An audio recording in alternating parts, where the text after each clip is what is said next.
Mainam na tingnan ang gawa ni Menegrito bilang likhang Ilocano at bilang dalumat niya ng karanasang Ilocano.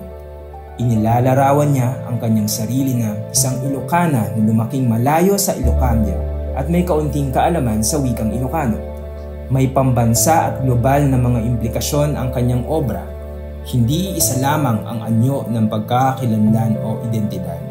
Nagkakaroon ng iba't ibang anyo dahil na rin sa iba't ibang danas ng mga Ilocano sa iba't ibang lupalop ng mundo at pagbabago ng panahon. Kung kaya, may inihahain ang obra ni Menegrito ng mga kuro-kuro at pagpapakulugan kung ano ang ibig sabihin ng pagiging Ilocano, hindi lang sa Pilipinas, kundi pati na rin sa diasporikong danas. Yung kagandahan ng kanyang artwork ay may ine-emphasize siya na hindi lang iisang forma ang pagiging Ilocano. Hindi porken naman hindi ka nakapagsasalita ng wikang Ilocano ay hindi ka na Ilocano. Hindi naman ganon. Kasi usually, yun yung first criterion para ikaw ay mapabilang sa isang pangkat etniko. There are other ways. At syempre, yes, may connection ang wika at kultura, pero hindi lang naman wika ang nagpapahiwatig ng kultura. Hayag ang pagiging performatibo ng self-portrait mask. Inilalantad nito ang aktibo at malikhaing paglikha ng mundo, ng pagkakakilanlan, ng kultura sa pamamagitan ng sining. Dahil hindi bihasa si Menegrito sa wikang Ilocano na instrumento sana ng kanyang pakikilahok sa kulturang Ilocano. Ang ginagamit niya ay disenyo, mga kulay, mga linya at mga figura. Hindi lamang basta ito pagiging performatibo na sa kontemporanyong pagpapahulugan ay malabnaw, mababaw at kulang sa diwa at mayamang pag-unawa. Performatibo ang kanyang likha dahil nililikha niya rin ang kanyang sarili sa pamamagitan ng paglikha niya ng obra. Nililikha niya ang kanyang sarili sa tilang. May 3 plutse bilang tagalikha at nalikha na lumilitaw sa obra. Siya mismo ang tagahabi sa obra at ang nahabi sa tilang. Ang naisang ipabatid ay tayo mismo sa pamamagitan ng wika at lahat ng mga gawin ng kultura ang gumagawa ng ating realidad. Pinapahiwatig ng teorya ng performative na walang esensya ang mga bagay, kundi tayo mismo ang gumagawa ng pagpapakahulugan. Ang kultura ay hindi siya pangalan. Ang kultura ay pandiwa kasi kailangan ng ito ay palaging ginagawa ng mga tao. Hindi siya static, hindi siya essence. Rather, may mga ginagawa ang mga tao para magkaroon ng tinatawag na kultura. Ganito ang kaso ng Calle Crisologo bilang pangunahing daluyan ng pamanang kultural ng vegan. Sa kamalayan ng ibang mga Pilipino, Calle Crisologo ang unang sumasagi sa kanilang isipan kapag sinabing Ilocos. Ito rin ang madalas na pabalat ng mga album ng tradisyonal na awiting Ilocano, maging ang mga nasa Spotify. Ito ang imahe ng kanilang pamanang kultural at dito rin madalas makikita ang mga bagay na Ilocanong itinitinda sa mga turista, gaya ng ref magnets, abel, souvenir t-shirt, kakanin, bagnet, inuming katas ng tubo, mga bag na yari sa buri, at marami pang iba. Ngunit ang Calle Crisologo ay hindi isang esensya. Hindi naman ito pook pasyalan noong una. Ang pagkakayari ng Calle Crisologo bilang isang pook pasyalan ay bunsod ng pagkakasali nito bilang isang World Heritage Site na pinagtibay noong 2 ng Disyembre 1999. Kung kaya, kinailangan ng pagpaplano at konserbasyon upang mapili ang Calle Crisologo na espesyal at kailangang pangalagaan mula sa mga nalalabing bakas ng nakalipas ng vegan. Kailangang ipabatid sa mga naninirahan sa vegan ang halaga nito sa pamamagitan ng cultural mapping upang payabungin ang kanilang kamalayan ukol dito at upang maging bahagi rin sila ng pagpapanatili at pangangalaga nito. Sa madaling sabi, kung pakiramdam ni Menegrito na siya ay tagalabas at hindi kabilang sa kulturang Ilocano, wala rin namang dati nang umiiral na esensyal na pamanang kultural ng vegan. Kailangan ng malikhaing pagsasaayos upang magkaroon ng pamanang kultural, gaya ng ginagawa niya na nililikha rin niya ang kanyang sarili bilang kasapi ng kulturang Ilocano. Dobleng pananaw o pagtingin ng hayag sa paglikha ni Melegrito. Parehong tagaloob at tagalabas. Hindi maaaring sabihing depekto o kakulangan ang hindi niya pagkakaalam sa wikang Ilocano. Dahil ito rin ang nagbibigay ng ibang dimensyon sa kanyang obra. Ang refleksibong pagtingin ni Melegrito sa kanyang paglikha ang napakagandang suriin sa self-portrait mask. Ang paghahabi ng Abel ang pangunahing inspirasyon niya sa kanyang paglikha. Ang pangunahing hinahabi ng tagahabi sa obra ay ang kusikos na tela. Ang pagkakaayos ng mga negatibo at positibong kulay na mga sinulit sa anyo ng unti-unting lumalaking mga parehaba na nanggagaling sa isang gitnang parehaba ay nagbibigay ng ilusyon ng galaw na parang isang buhaw.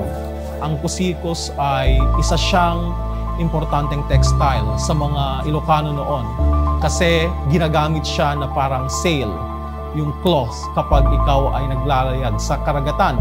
Kasi yung yung design niya ay kaya niyang i-tame, hingin yung favor ng God of the Wind para humina ang hangin. And it's also believed that that design is also able, yung design niya na parang nakakahilo, parang kaya niyang hiluin yung mga masasamang espiritu kapag merong burol. Kung dadako naman tayo sa bandang muka, narito rin ang disenyo ng Sinan Gitgit. Mistulang ibon ito. Ang sinan ay nangangahulugang mistula o hawig sa hugis ng.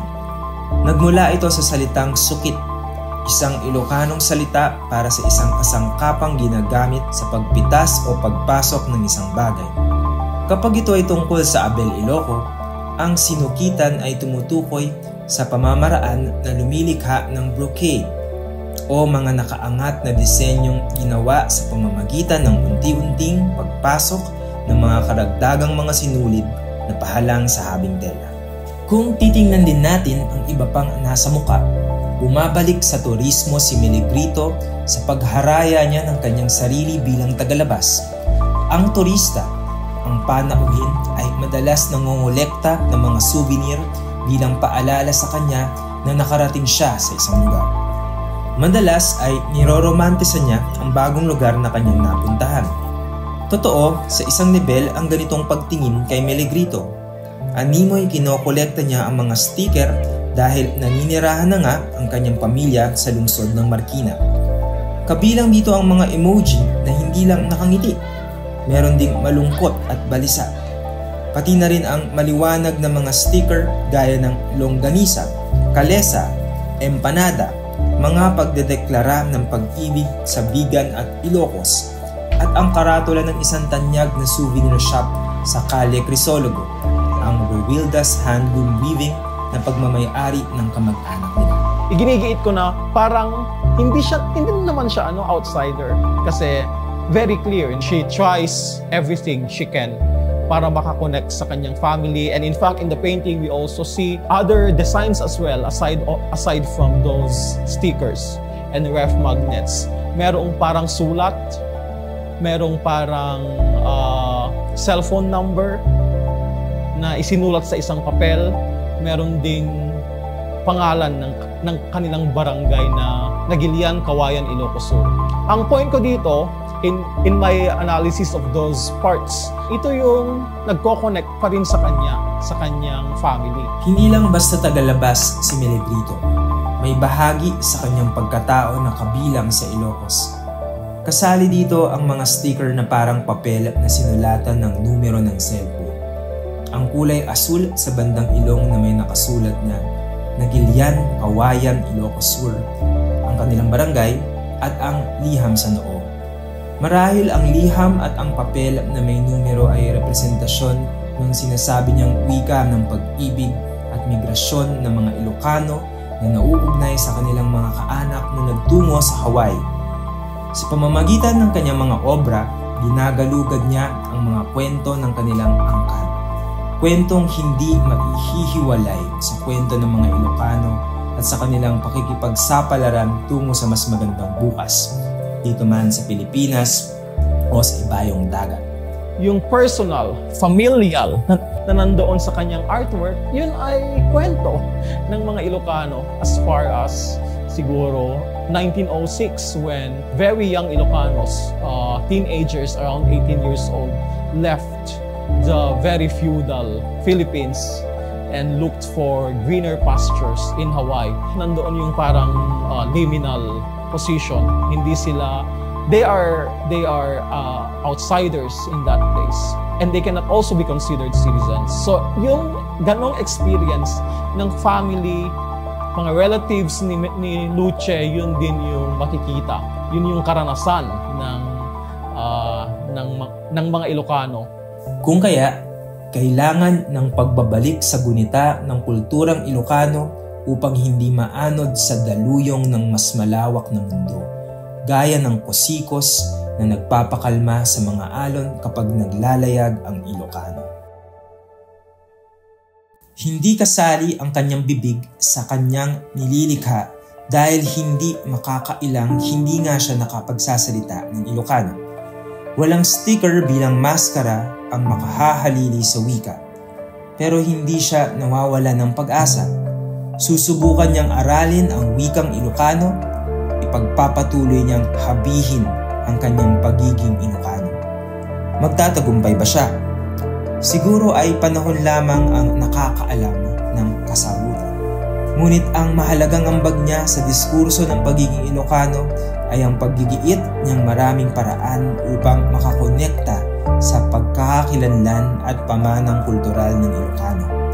Hindi maaaring ikahon ang pagiging Ilocano sa pagsasalita lamang ng Ilocano dahil ang kultura ay hindi telos at esensyang nandyan lamang.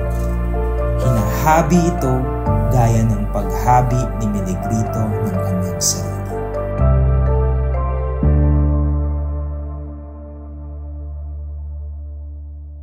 Iniimbitahan ko po kayo na basahin ang orihinal na papel sa wikang Ilocano na kasama sa antologiyang Suring Sining na ilalathala ng NCCA sa pakikipagtulungan sa Katipunan Journal at Ateneo Art Gallery.